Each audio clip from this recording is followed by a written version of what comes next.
Bueno, buenos días queridos alumnos.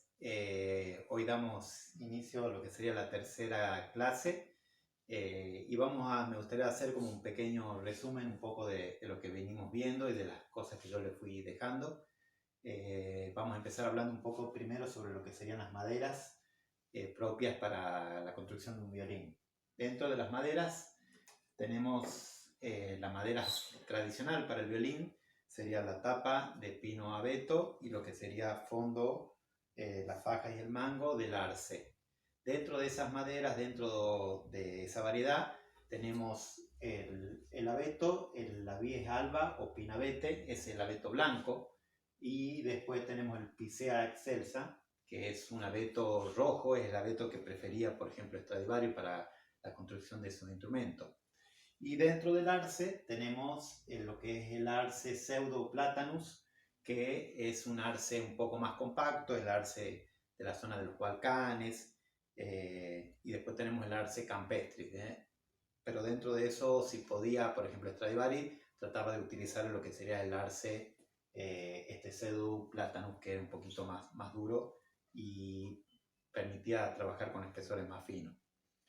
Nosotros en el país, para reemplazarlo, utilizamos para lo que sería el fondo, la faja y el mango, el tarco o jacarandá, que es una madera nacional que da muy buenos resultados, y también, por ejemplo, el piopo, que es el álamo, sobre todo en violas y en violonchelos, es una madera un poco más blanda que el arce y se utiliza sobre todo en instrumentos más graves.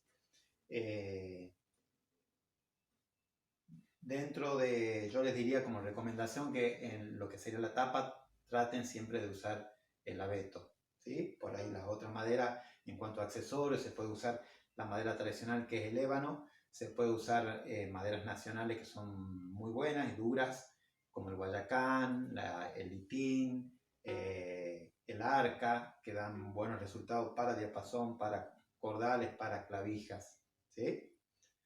También a veces se utilizan las clavijas tradicionales, las maderas de boj, que es una madera más blanda que el abeto, con la idea de que sufra menos desgaste el clavijero y bueno, la clavija es un accesorio que se la puede ir cambiando. Dentro de la madera que vamos a usar, también es importante ver lo que sería el corte de la madera. La madera para lutería parte, ustedes ya saben que en el árbol va creciendo. Nosotros trabajamos sobre todo con la parte de lo que sería el duramen, la corteza, y la albura no la utilizamos, que es la parte blanca ni la parte del centro. Dentro de la madera que vamos a usar, el corte para lutería, nosotros acá cuando compramos en los aserraderos o generalmente la madera se la corta todo en tablones largos, entonces nosotros para usar la madera que nos quede longitudinal radial usamos la parte del centro, pero la parte de los costados una madera que no se utiliza mucho. En los lugares que venden madera específica para lutería, lo que se hace es cortar en porciones de pizza para que toda la madera nos vaya quedando. Esto sería como una de las porciones, esa nos queda todo en forma longitudinal radial, ¿sí? Y a su vez, dentro de la madera para lutería, la más cara es la que es cortada, aparte de longitudinal radial, cortada por la fibra. ¿Cómo hacen eso? Es cuando está el tronco, le ponen tipo como unas cuñas, entonces la madera se va a ir rajando por la fibra de la madera. O sea, si yo acá le pondría una cuña o un hacha, esto va a seguir, se va a ir rajando. A veces no es perfecto el corte, sino sigue la fibra de la madera. Entonces, de esa forma vamos a seguir la fibra y la beta longitudinal radial. Es una madera que queda más físicamente, trabaja mejor, es más estructuralmente, tiene más resistencia, pero por eso es más cara, porque se desperdicia mayor cantidad de madera. Vamos a empezar hablando un poco en resumen de lo que sería el trabajo del mango. Lo primero que vamos a hacer entonces sería el trabajo cuando vamos a elegir la madera, es hacer primero la parte superior, la parte donde iría apoyada la tastiera, ¿sí? Hacemos ese plano primero y después lo que tenemos que tener en cuenta, a veces la madera cuando compramos, como vienen en porciones digamos de pizza, a veces nos queda como muy cónica, entonces es importante ver la parte que lo contenga al tambor más chiquito, ¿sí?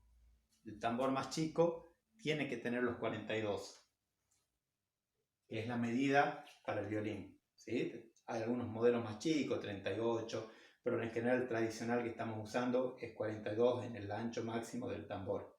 Entonces nosotros cuando estamos trabajando, primero hacemos el plano y después para definir los 42 vamos a ir calculando de que, poniendo la plantilla, vamos a ir tirando una línea donde iría el tambor chico y hasta esa zona vamos a tratar de que tenga los 42 milímetros. Hacemos un lado primero y después con la ayuda de un gramil vamos a marcar los 42 todo a la vuelta para tenerlo ya el bloque en 42. Ahora un detalle que vamos a hacer es, en el momento de elegir la plantilla, la posición, es importante antes tratar de definir digamos, la ondulación. La madera en el mango corre en este sentido y tiene una ondulación, ¿sí? Esa ondulación, el dibujo que va a tener la madera, vamos a tratar en lo posible, si ya tenemos el fondo y tenemos sobre todo el fondo, vamos a tratar que siga la línea del fondo. En este caso, por ejemplo, el fondo, no sé si pueden ver, tiene una inclinación de la ondulación hacia abajo. Entonces nosotros acá en la faja va a ir siguiendo esa línea, ¿sí? Que vaya siguiendo la línea del fondo, y el mango va a tener la misma inclinación. Va a ir inclinado siguiendo la inclinación del fondo. Eso no es posible, es una cuestión estética que si lo podemos hacer, la verdad que vendría bien. ¿Por qué utilizamos nosotros el mango en este sentido? Que es un detalle que siempre me preguntan en las clases. Nosotros sabemos que físicamente, por ejemplo, por la guitarra que venimos trabajando, la parte física trabajaría mejor para contrarrestar la fuerza de las cuerdas si fuera longitudinal radial. Pero perdemos la cuestión estética de la ondulación de la madera y sobre todo vamos a perder la resistencia en cuanto para el trabajo de las clavijas, ¿sí? Y para el trabajo del tallado del brillo. Entonces por eso lleva las vetas en este sentido, transversal, digamos, a lo que sería la base del mango, ¿sí? Si tenemos posibilidad, dentro de eso vamos a tratar que la veta más juntita vaya quedando para el lado del diapasón para que tenga mejor resistencia. Entonces el trabajo que vamos a hacer, acá hay otro detallecito que podemos verlo también, es que en el momento de poner la plantilla, esto es opcional, podemos marcar con el gramil en la base 1 milímetro y vamos a poner la plantilla no sobre la base, sino 1 milímetro más abajo. ¿Se alcanzan a ver? ¿Para qué se hace este detalle? Esto por ahí los instrumentos antiguos no lo tenían, pero digamos nosotros vamos a ser buena gente con los futuros luthieres que nos puedan preparar nuestros instrumentos, entonces la idea es que tengan la posibilidad de que algunos de acá, muchos años, sus nietos, amigos de sus nietos que vayan a la reparación de instrumentos, tengan la posibilidad de rectificar la base donde iría el diapasón sin tocar lo que sería el clavijero y sin tocar la cabeza del violín. Entonces para eso actualmente se está haciendo de dejar ese pequeño milímetro que nos ayuda a rectificar lo que sería para las futuras reparaciones. Bueno, vamos a hacer todo el trabajo ya lo vieron en los videos, vamos a hacerlo esta parte como más rápida porque ya en los videos están todos los pasos paso a paso, que bueno, ya saben que tienen que trabajar todo el contorno con lima, toda la vuelta del instrumento. Un detalle importante, nosotros la plantilla la vamos a marcar con un portamina, pero tenemos que llegar justo a borrar la línea esa del portamina porque si no estamos aumentando el modelo, ¿sí? En violería, en violín, de todos los detalles, si nosotros tenemos una plantilla y le marcamos con un portamina, esa línea la tenemos que borrar, o marcamos con un punzón, si no le estamos aumentando el modelo, y eso se nota mucho en un violín, medio milímetro de más en algún lugar, estéticamente puede ser muy grande, aunque no parezcan ahora. Bueno, hacemos el trabajo yo ahí les puse una foto del libro de Gustavo Bellido, que él, por ejemplo, primero termina la parte externa del clavijero y después hace la parte de adentro. Eso es opcional. Nosotros en la escuela recomendamos al principio, sobre todo cuando uno no tiene tanta experiencia, primero marcamos toda la plantilla, pero hacemos la parte interna primero, de adentro, y luego hacemos la parte de afuera, por si, digamos, es más fácil para agarrarlo en la morsa y trabajar la parte esta de adentro, ¿sí? Pero bueno, es opcional.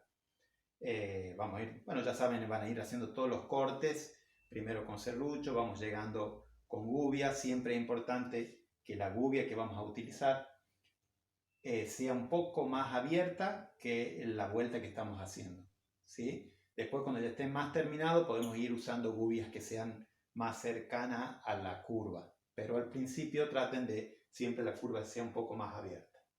Y la marca que nosotros hacemos es de 1 milímetro. Vamos a mostrar con el compás para marcar 1 milímetro para hacer lo que sería después el bisel. 1 milímetro de este lado y 1 milímetro del lado de acá, de adentro.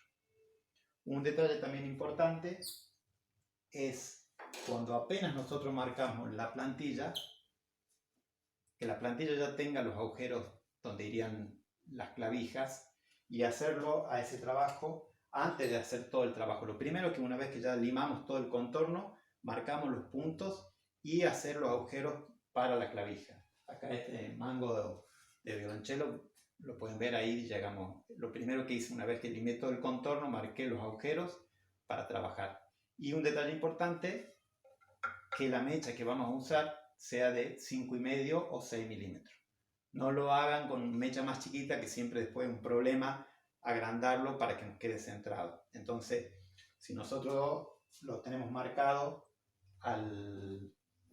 también un detalle, si no tenemos una agujereadora que sea muy perfecta, en vez de hacer el agujero que pase para el otro lado, lo vamos a marcar de un lado y que la mecha llegue hasta la mitad, y después lo damos vuelta, ¿sí? Así, por si el taladro tiene una pequeña desviación, que todos los taladros por ahí tienen un pequeño juego, una pequeña desviación, se va aumentando a medida que si lo hacemos pasante. Entonces, por eso es recomendable hacer de un lado y después del otro, y así tenemos menos riesgo de que nos queden los agujeros como cruzados.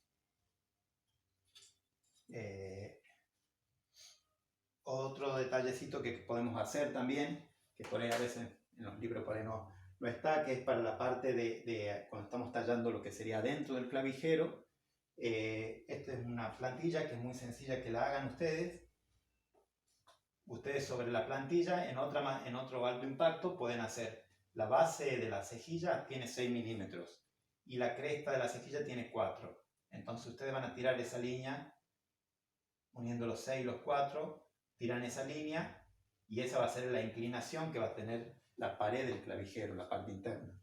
Entonces ustedes, lo que está en rojo acá sería la plantillita, que ustedes la van a ir poniendo a medida que están trabajando esta zona, para que nos quede inclinado. Y queda bastante lindo si lo hacemos estéticamente, que esa inclinación siga después la inclinación que tendría la cejilla.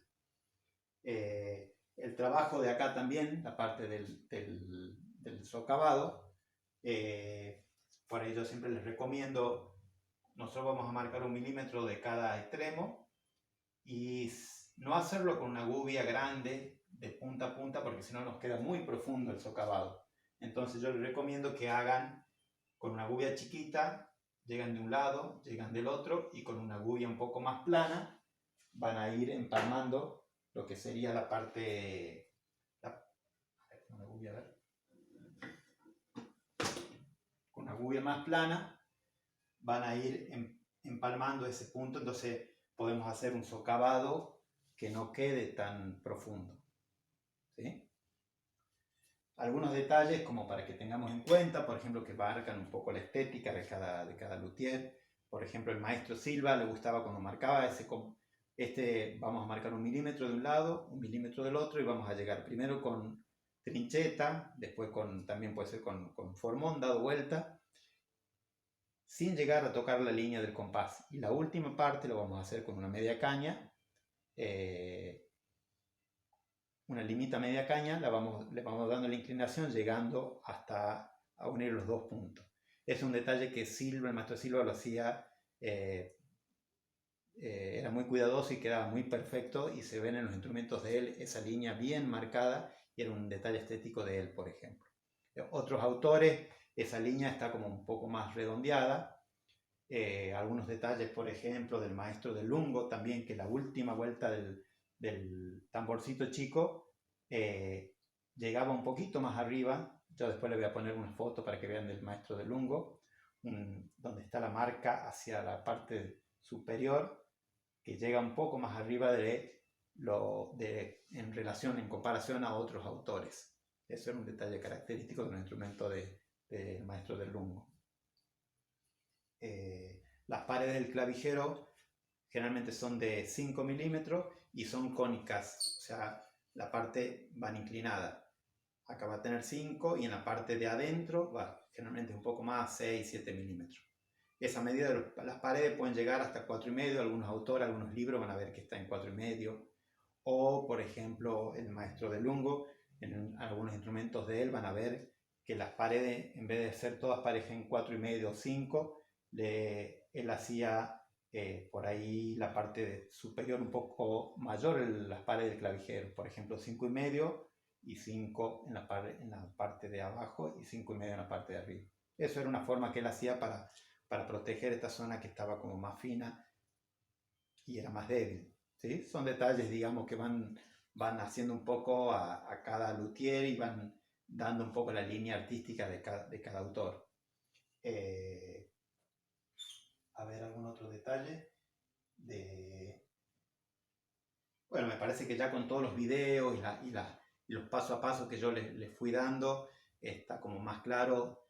Cualquier cosa, alguna duda que tengan, después me pueden hacer las consultas y no habrá problema para que quede todo bien claro.